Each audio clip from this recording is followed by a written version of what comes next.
Pernahkah engkau merasa hatimu hancur karena ucapan seseorang? Mungkin itu dari teman dekat, keluarga, atau bahkan orang asing yang tak tahu apa-apa tentang dirimu. Ucapan mereka menusuk, menghina, meremehkan, bahkan mempermalukanmu di depan orang banyak. Lalu kau pulang dengan dada sesak, air mata tertahan, dan hati bertanya, kenapa aku? Apa salahku? Setiap jiwa pasti pernah mengalami luka semacam ini. Bukan karena kita lemah, tapi karena kita manusia. Hati kita bukan batu.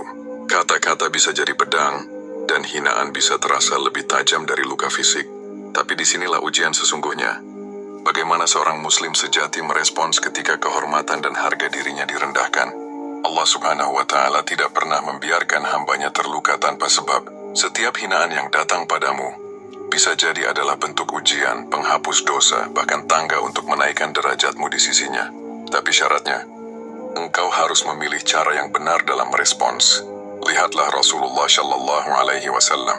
Beliau dihina sebagai penyair gila, dituduh pendusta, dilempari batu hingga berdarah. Tapi apa balasan beliau? Kesabaran, doa, dan hati yang penuh kasih. Bukan karena beliau lemah, tapi karena kekuatannya melampaui hawa nafsu. Jadi ketika dirimu direndahkan, jangan buru-buru membalas. Tahan emosimu. Tanyakan pada dirimu, apakah aku sedang diuji untuk naik derajat? Ataukah Allah sedang membersihkan dosaku melalui orang yang menghina itu?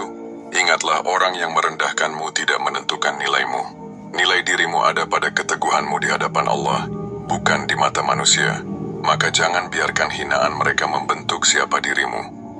Biarkan hatimu tetap kokoh, biarkan imanmu tetap hidup. Sebab di balik luka itu, ada cahaya yang Allah siapkan. Di balik air mata itu ada hikmah yang besar. Dan di balik hinaan itu bisa jadi ada jalan menuju kemuliaan.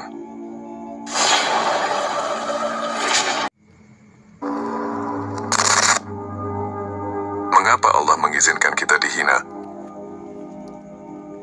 Pertanyaan pertama yang sering muncul saat kita dihina adalah, mengapa Allah membiarkan aku direndahkan? Padahal kita merasa tidak bersalah, tidak mencari masalah, bahkan mungkin sudah berusaha berbuat baik. Tapi tetap saja, ada orang yang dengan mudah meremehkan, menyakiti, dan mempermalukan kita. Disinilah pentingnya memahami bahwa Allah tidak pernah bertindak tanpa hikmah. Segala sesuatu yang terjadi pada seorang muslim, termasuk hinaan dari orang lain, bisa jadi adalah bagian dari ujian kehidupan yang mendidik dan menyucikan jiwa. Allah berfirman dalam surah Al-Baqarah ayat 155, dan sungguh akan kami berikan cobaan kepadamu dengan sedikit ketakutan, kelaparan, kekurangan harta, jiwa, dan buah-buahan. Dan sampaikanlah kabar gembira kepada orang-orang yang sabar. Dihina dan direndahkan adalah bagian dari ujian itu. Bisa jadi Allah sedang menakar seberapa dalam kesabaran kita, seberapa kuat tawakal kita, dan seberapa lurus niat kita dalam menjalani hidup. Apakah kita hanya ingin dipuji manusia? Atau kita hidup semata-mata untuk mencari ridhanya? Hinaan bisa menjadi penghapus dosa. Kadang hinaan adalah sarana pembersih. Rasulullah Shallallahu Alaihi Wasallam bersabda, tidaklah seorang muslim tertimpa keletihan, sakit, kesedihan, gangguan, bahkan duri yang menusuknya, melainkan Allah akan menghapuskan sebagian dosa-dosanya karena itu. Hadis riwayat Bukhari dan Muslim. Maka bayangkan, hinaan yang membuatmu menangis di malam hari bisa jadi sedang membersihkan dosa-dosamu yang tak tampak. Bisa jadi hinaan itu lebih ringan dibanding siksa neraka yang seharusnya kita terima atas kesalahan-kesalahan yang pernah kita lakukan. Allah Maha Penyayang. Kadang Dia menghapus dosa dengan cara yang menyakitkan, tapi justru menyelamatkan. Hinaan bisa menjadi jalan naik derajat. Allah ingin hambanya naik level iman. Tapi iman tidak akan naik tanpa ujian. Dan di antara bentuk ujian adalah ketika harga diri kita disentuh, dihina di depan umum, diremehkan oleh orang terdekat, atau dijadikan bahan olok-olok. Namun ingatlah satu hal, kehinaan di mata manusia tidak berarti kehinaan di mata Allah. Lihatlah kisah Nabi Musa alaihissalam. Ketika beliau diutus kepada Fir'aun, Fir'aun menghinanya dengan berkata, bukankah kami telah mengasuhmu di antara keluarga kami, waktu engkau masih kecil, dan engkau tinggal bersama kami beberapa tahun dari umurmu. Tapi hinaan itu tidak menjatuhkan derajat Musa. Justru ia tetap mulia di sisi Allah karena membawa kebenaran. Maka jangan takut direndahkan manusia jika engkau berada di jalan yang benar. Hinaan mengajarkan kerendahan hati. Kadang Allah izinkan kita dihina agar kita tidak tinggi hati. Saat seseorang terlalu nyaman dengan pujian, Ada risiko kesombongan menyusup ke dalam hati. Maka Allah datangkan orang yang menghinamu, agar engkau kembali sadar bahwa engkau bukan siapa-siapa tanpa pertolongannya. Hinaan bisa jadi cara Allah membentuk jiwa yang lebih kokoh, lebih rendah hati, dan lebih dekat dengannya. Kita mungkin tidak suka caranya, tapi kita akan mencintai hasilnya jika kita bersabar. Dihina bukan berarti Allah meninggalkanmu. Bisa jadi itu bentuk cintanya, caranya menyucikan jiwamu, dan jalannya untuk meninggikan derajatmu. Jangan buru-buru membenci orang yang menghina, karena bisa jadi mereka adalah perantara dari rahmat Allah yang tak terlihat. Merespons hinaan dengan hati seorang muslim. Setelah memahami bahwa hinaan bisa menjadi ujian, penghapus dosa, dan alat untuk meninggikan derajat, sekarang kita beralih pada pertanyaan penting. Bagaimana seharusnya seorang muslim merespons hinaan? Ingat, ujian tidak hanya datang dari hinaan itu sendiri, tetapi juga dari bagaimana kita membalas atau menyikapinya. Banyak orang gagal bukan karena diuji, tapi karena salah dalam merespons ujian itu. Jangan langsung bereaksi emosional. Naluri manusia ketika dihina adalah membalas. Lidah ingin bergerak, tangan ingin menulis balasan pedas, bahkan hati ingin mendoakan keburukan. Tapi seorang muslim diajarkan untuk menahan diri dan mengelola emosi. Rasulullah Shallallahu Alaihi Wasallam bersabda, orang kuat bukanlah yang menang dalam gulat, tetapi orang kuat adalah yang mampu mengendalikan dirinya ketika marah. Hadis riwayat Bukhari dan Muslim. Maka ketika hinaan datang, tarik napas dalam-dalam. Diam sejenak.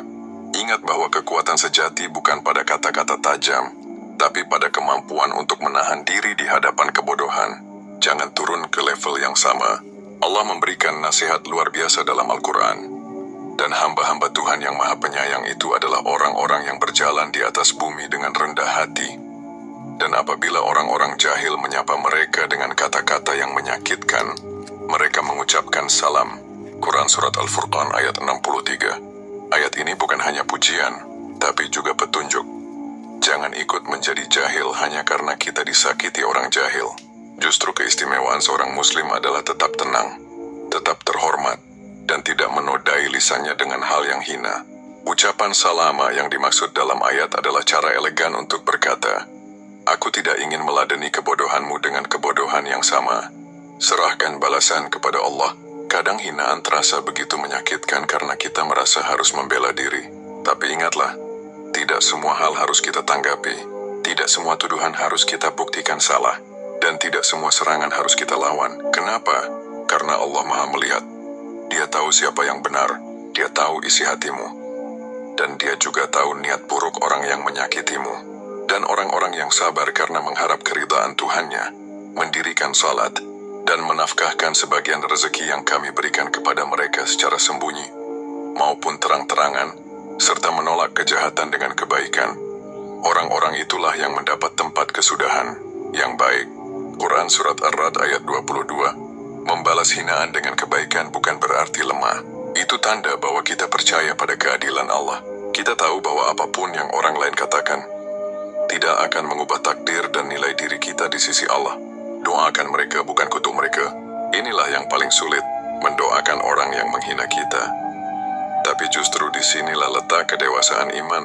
Rasulullah Shallallahu Alaihi Wasallam ketika dihina penduduk Taif, beliau tidak mendoakan kebinasaan mereka, tetapi berkata, ya Allah, berikan petunjuk kepada kaumku, karena sesungguhnya mereka tidak mengetahui.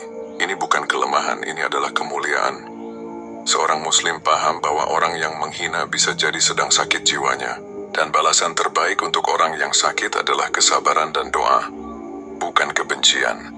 Responmu terhadap hinaan mencerminkan kualitas imanmu. Semakin kamu mampu menahan diri, menjaga akhlak, dan bersandar kepada Allah, semakin kuat jiwamu. Jangan habiskan waktumu untuk membuktikan dirimu kepada orang-orang yang tak mau mengerti. Buktikan dirimu kepada Allah dan biarkan Dia yang membelamu. Menemukan keteguhan hati dari kisah para nabi dan orang saleh. Salah satu cara terbaik untuk memperkuat hati saat dihina dan direndahkan adalah dengan melihat bagaimana para nabi dan orang-orang saleh menyikapi hal yang sama. Mereka bukan hanya mengalami hinaan dan penolakan, tapi juga tetap tegar, sabar, dan mulia. Kisah mereka adalah pelita bagi jiwa kita yang terluka. Nabi Nuh alaihi salam dihina selama berabad-abad. Bayangkan menjadi Nabi Nuh. Ia berdakwah selama 950 tahun, namun hanya sedikit yang beriman. Sisanya mencemooh, menertawakan, dan merendahkannya. Ketika ia membangun kapal di tengah padang pasir atas perintah Allah, mereka berkata, orang gila sedang membangun kapal. Namun Nabi Nuh tetap teguh. Ia tahu hinaan manusia bukanlah akhir dari segalanya. Ia tahu siapa yang memerintahnya, dan kepada siapa ia berserah. Ia tidak menyerah karena ia berjalan bersama Allah. Nabi Yusuf alaihissalam direndahkan namun dimuliakan, dibuang ke sumur oleh saudara kandungnya, dijual sebagai budak, dan difitnah oleh wanita bangsawan hingga dipenjara.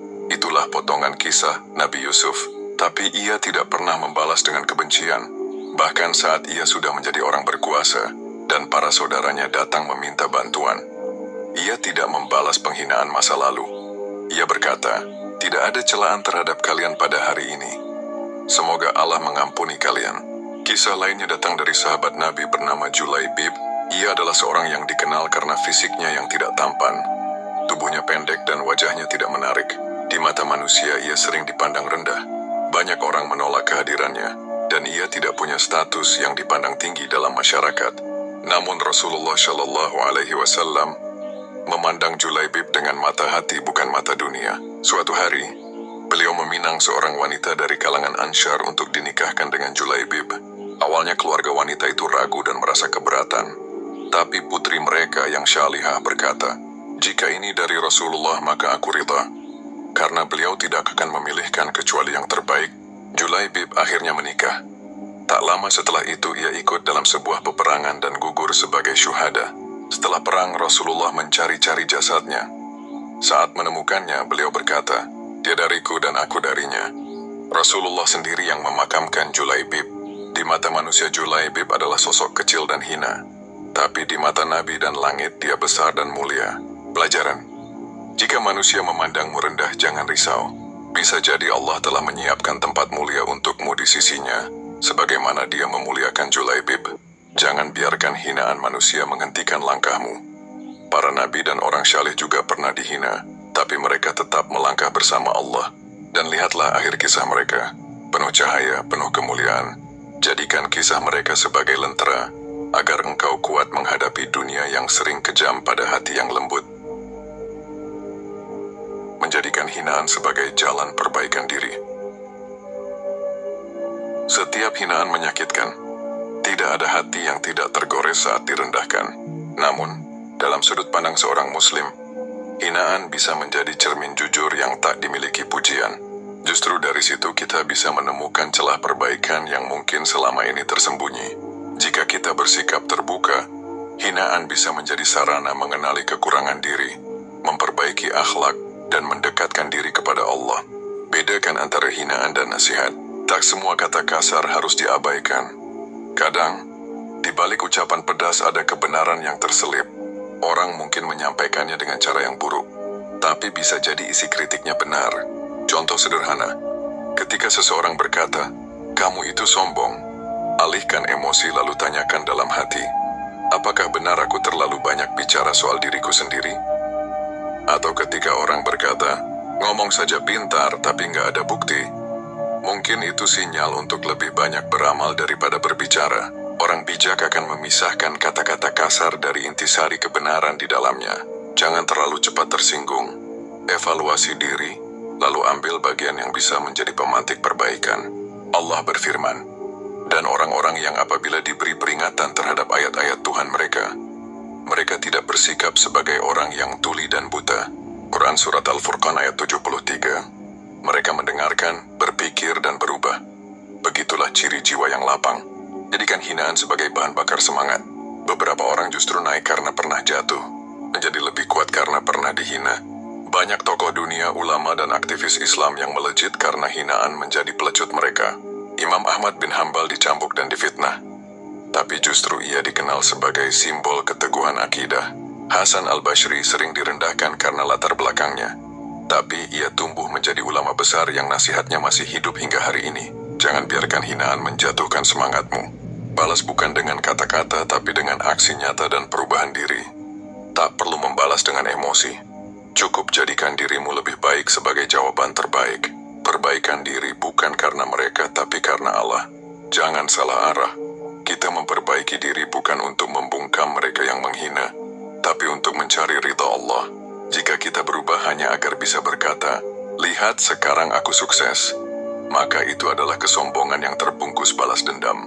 Sebaliknya, jika kita berubah karena ingin lebih disukai Allah, maka hinaan itu benar-benar menjadi berkah. Sesungguhnya Allah tidak akan mengubah keadaan suatu kaum sampai mereka mengubah keadaan yang ada pada diri mereka sendiri. Quran Surat Ar-Ra'd ayat 11. Perubahan besar sering dimulai dari luka. Maka biarlah hinaan membuka pintu evaluasi diri, bukan pintu kebencian. Evaluasi akhlak bukan hanya capaian. Saat dihina, tanyakan pada diri, apakah akhlakku sudah baik? Mungkin bukan ilmunya yang salah, tapi sikap kita yang belum lembut. Mungkin bukan prestasinya yang rendah, tapi cara kita memperlihatkannya yang kurang bijak. Karena itu, jangan hanya fokus memperbaiki citra, tapi perbaiki hati, tutur kata, dan perilaku. Kadang orang menghina bukan karena salah kita, tapi karena luka dalam dirinya. Namun jika kita tetap menjaga akhlak, kita akan keluar dari situasi itu sebagai pemenang sejati. Pemenang yang tidak perlu menginjak siapapun untuk naik. Hinaan bisa menjadi jalan menuju kemuliaan jika kita menyikapinya dengan hati yang jernih. Jangan lari dari hinaan, hadapi dengan cerdas. Jadikan ia sebagai kaca yang membantumu memperbaiki diri, bukan tembok yang menghalangi langkahmu. Hinaan tidak menentukan nilaimu di sisi Allah. Reaksimulah yang menunjukkan seberapa kuat jiwamu sebagai seorang muslim. Ketika kamu tak lagi peduli hinaan, tapi fokus pada ridha Allah, pada akhirnya, perjalanan jiwa seorang muslim yang matang adalah ketika ia berhenti menilai dirinya dari komentar orang lain dan mulai mengukur dirinya dengan timbangan ridha Allah. Inilah fase tertinggi, saat kamu tak lagi sibuk membalas hinaan, tapi sibuk memperbaiki hubunganmu dengan Tuhan. Bukan berarti kamu menjadi bebal dan tak peduli sama sekali, tapi kamu tahu, komentar manusia bersifat sementara, sedangkan penilaian Allah abadi dan menentukan akhir perjalananmu. Hinaan tak lagi mengganggu saat fokusmu tertuju pada surga. Jika engkau mengenal tujuan hidupmu, maka setiap gangguan di tengah jalan akan terasa kecil. Ketika hati seorang muslim dipenuhi oleh harapan akan surga, ampunan Allah dan ridhanya, maka hinaan terasa remeh, tidak mengganggu, tidak menggoyahkan, bahkan menjadi ujian kecil untuk naik kelas iman. Contohnya para sahabat Nabi seperti Bilal bin Rabah. Ia dihina karena status budak, disiksa karena keislamannya. Tapi ia hanya berkata, "Ahad, Ahad, Tuhanku hanya satu." Fokusnya bukan pada hinaan manusia, tapi pada keteguhan hati dan janji Allah.